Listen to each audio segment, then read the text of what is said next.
Sagutin mo yung tanong ko. Yes po, Your Honor.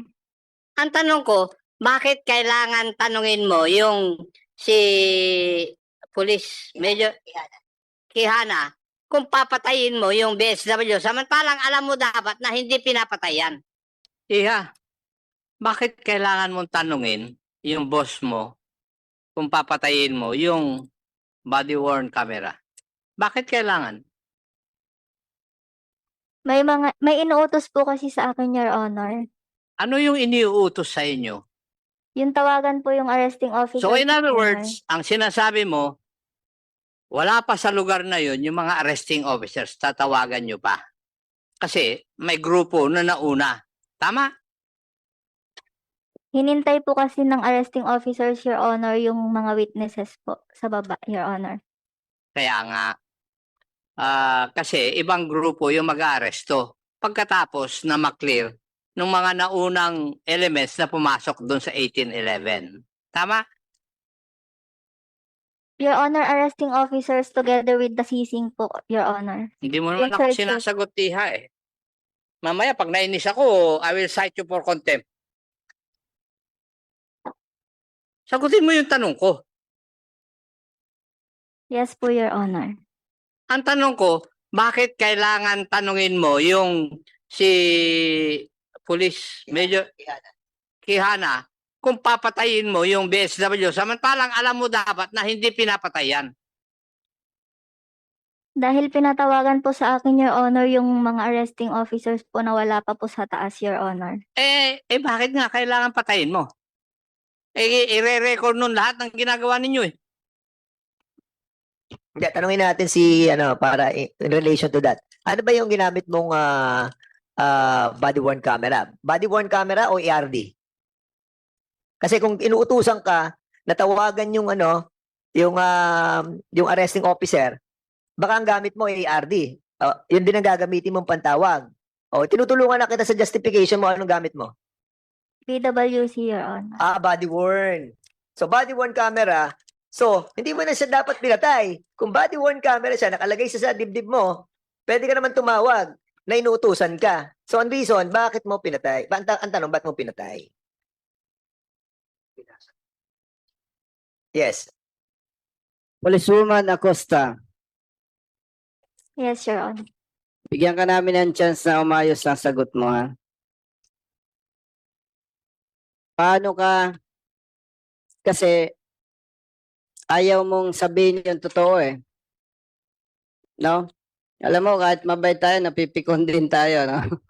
Kasi parang nagsisinungaling ka eh.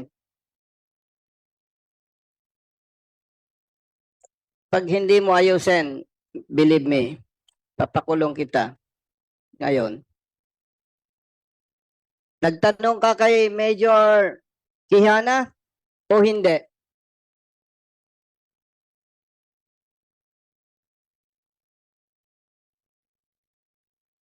Nagsabi po siya sa akin, Your Honor, na patayin po yung BWC. So hindi ka nagtanong, tama? Mali.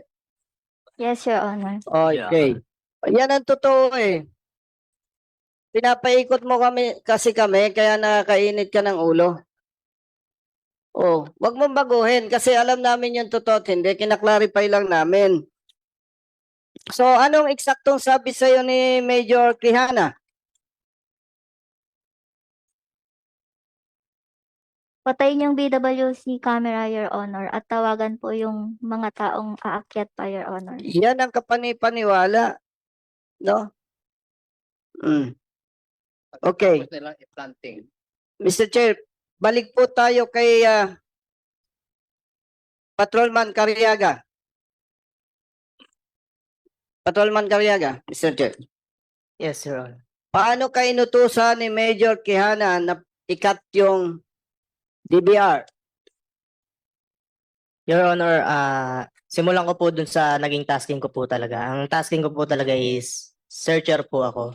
Since kami lang po yung naka-uniform dahil searcher po kami. Kami po muna yung dineploy dun sa baba as perimeter security para po i-hold po yung mga security para hindi po makompromise yung operations. Then pinatawag na po kami paakyat po. Nung pag-akyat po namin, pinatawag po kami ni Deputy Nung tinawag na po ako, Sinong deputy, by the way, Mr. Chair? Major Quijana. yes po, Your Honor. Deputy siya ng Special Operations Unit ng SPD, tama? Yes po, Your Honor. Okay. So, no ipatawag, nakarap mo siya, anong specific instructions sa'yo pertaining to this, yung pagputol ng DVR? Sabi lang po sa akin, bunutin mo na yung CCTV. After na bigyan ka na instruction na bunutin yung cord sa CCTV, ano pa yung sinabi niya? Wala na po. Ano na lang po ako sa kanya. Sinunod ko na lang po yung instruction niya kahit ano po sa akin yun. Alam mo, may tinatawag tayong lawful and unlawful orders. Yes po, sir. Oh, by the way, thank you at nagsasabi ka ng totoo para hindi na init ulo namin. Yes, Your Honor. Is it lawful or unlawful order? Unlawful po. Oh, clear. Major Quijana. Mr. Chair. Dalawang police non-commissioned officers yung nagsasabi na inutusan mo. Yung isa, i-deactivate yung body worn camera and the other one is bunutin yung cord ng DVR. I-deny mo pa rin ba yung sinasabi nila o hindi? Your Honor, wala po akong inuutos na ganun, Your Honor. Okay. Patrolwoman Acosta. Siyempre, nung utusan ka niya, allegedly, naka-on pa yung camera, tama? Yes, Your Honor. Yes. Mr. Chair, pwede po bang ma-find out natin or ma-present yung camera?